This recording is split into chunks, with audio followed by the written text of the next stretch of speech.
জুলাই আগস্টের গণহত্যা মানবতাবিরোধী অপরাধের অভিযোগে সাবেক পুলিশ প্রধান ও এনটিএমসির সাবেক মহাপরিচালক সহ ৮ জনকে গ্রেফতার দেখিয়ে কারাগারে পাঠিয়েছে আন্তর্জাতিক অপরাধ ট্রাইব্যুনাল।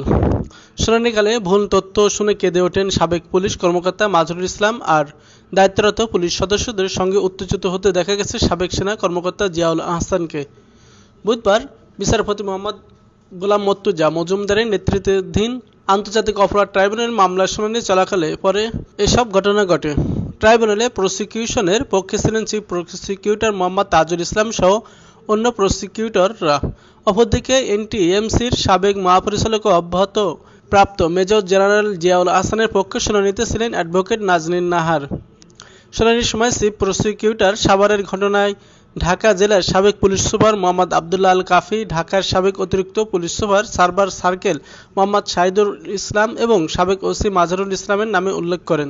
এ সময় কাঠগড়ায় দাঁড়িয়ে চিৎকার দিয়ে ওঠেন মাজহারুল ইসলাম। তিনি কাঁদতে কাঁদতে বলেন, আমি কখনো সাভারে দায়িত্ব পালন করিনি, আমি ছাত্রদের পক্ষে ছিলাম। তখন আদালত বলেন, আমরা দেখব, সম্পৃক্ততা না থাকলে ন্যায় বিচার পাবেন।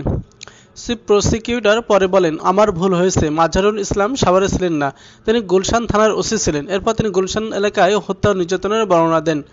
তাজুল ইসলাম বলেন, মাজহারুল ইসলাম গুলশানে দায়িত্ব পালনের সময় আওয়ামী লীগ নেতাদের সঙ্গে বৈঠক করে হত্যার নির্দেশ দেন। অবশ্য গুলশানের হত্যাযজ্ঞের বর্ণনা দেওয়ার সময় নিশ্চুপ ছিলেন মাজহারুল ইসলাম। শুনানির শেষ দিকে বেশ কিছুক্ষণ কাঠগড়ায় দাঁড়িয়ে থাকেন এনটিএমসির সাবেক মহাপরিচালক জিয়াউল আহসান।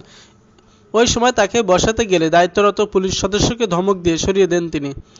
আদালত এজলাসে ছাড়ার আগে জিয়াউল আহসানের আইনজীবী নাজনীন নাহার বিচারপতির দৃষ্টি আকর্ষণ করে বলেন, জিয়াউল আহসান কথা বলতে চান। এ সময় কাঠগড়া থেকে জিয়াউল আহসান বলেন, আমি আয়নাঘরে কখনো চাকরি করিনি, আমি টেকনিক্যাল দায়িত্ব ছিলাম। এ সময় আদালত বলেন, তদন্ত চলছে, আপনার আইনজীবী আছে, আইনজীবী বলার পর প্রয়োজনে যোগ করবেন। এরপর শুনানি শেষে জুলাই আগস্টে গণহত্যা মানবতাবিরোধী অপরাধের অভিযোগে সাবেক পুলিশ প্রধান ও এনটিএমসির সাবেক মহাপরিচালক সহ ৮ কর্মকর্তাকে গ্রেফতার দেখিয়ে কারাগারে পাঠানোর আদেশ দেন আন্তর্জাতিক অপরাধ ট্রাইব্যুনাল।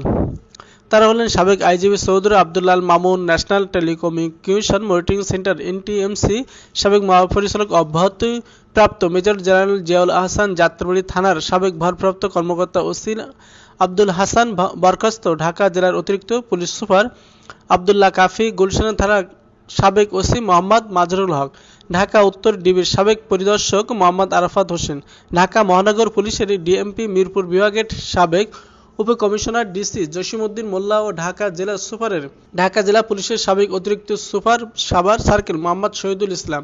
একই সঙ্গে মামলা তদন্ত প্রতিবেদন দাখিলের জন্য আগামী 19 ডিসেম্বরের দিন ধার্য করেন ট্রাইব্যুনাল। একই দিনে মামলা পরবর্তী শুনানির দিন নির্ধারণ করা হয়।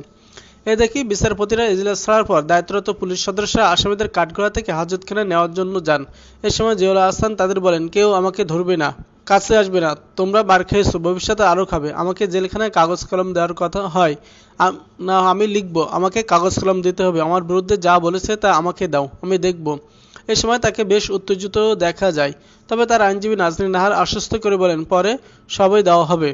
পরে আদালত থেকে কারাগারে নেওয়ার উদ্দেশ্যে প্রিজন ভ্যানে তোলার সময় কয়েকজন পুলিশ সদস্য 2 হাত ধরে রাখেন। এ সময় তিনি তাদেরকে হাত ছেড়ে দিতে বলেন। প্রিজন ভ্যানে তোলার পর তিনি জানালা দিয়ে চিৎকার করে সাংবাদিক উদ্দেশ্যে বলতে থাকেন, আমি আয়নাঘরে চাকরি করিনি, আর কোনো অভিযোগ দেবে না। এর আগে গত 17 অক্টোবর ট্রাইব্যুনালের চেয়ারম্যান বিচারপতি মোহাম্মদ গোলাম মর্তুজা মজুমদারের নেতৃত্বাধীন আন্তর্জাতিক অপরাধ ট্রাইব্যুনাল পুলিশের সাবেক 17 কর্মকর্তার বিরুদ্ধে গ্রেফতারি পরোয়ানা জারি করেছিল। প্রসঙ্গত, গত 5 জুলাই থেকে 5 আগস্ট পর্যন্ত সারা দেশে সংঘটিত গণহত্যা মানবতাবিরোধী অপরাধে কয়েকশো অভিযোগ এখনও পর্যন্ত আন্তর্জাতিক অপরাধ ট্রাইব্যুনাল তদন্ত সংস্থা প্রসিকিউশন অফিসে জমা পড়েছে। গত 17 অক্টোবর শেখ হাসিনা সহ 46 জনের বিরুদ্ধে গণহত্যা মানবতাবিরোধী অপরাধের অভিযোগ গ্রেফতারি পরোয়ানা জারির মধ্য দিয়ে আন্তর্জাতিক অপরাধ ট্রাইব্যুনাল বিচারিক কার্যক্রম শুরু হয়।